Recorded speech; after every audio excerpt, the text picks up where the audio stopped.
മുഹമ്മദ് പ്രവാചകനാണ്, മുഹമ്മദ് ദൂതനാണ്, അല്ലേ? മുഹമ്മദ് റസൂലുള്ള. പക്ഷേ മുഹമ്മദിനെ അള്ളാഹുവിന് രണ്ടാക്കി പറയാൻ പാടില്ല, ചേർത്തി പറയണം, ഒന്നാക്കി പറയണം. എങ്ങനെ മുഹമ്മദിനെ അള്ളാഹിനെ ഒന്നാക്കി പറയും? മുഹമ്മദ് റസൂൽ അള്ളാഹ്. മുഹമ്മദ് റസൂൽ ആരാ? അള്ളാഹ്.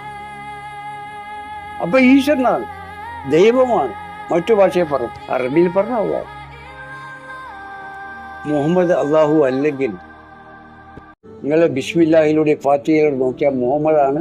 ബിസ്മില്ലാഹി കണ്ടില്ലേ? പക്ഷേ മുഹമ്മദിന്റെ സ്വരൂപമാണ് ബിസ്മില്ലാഹി.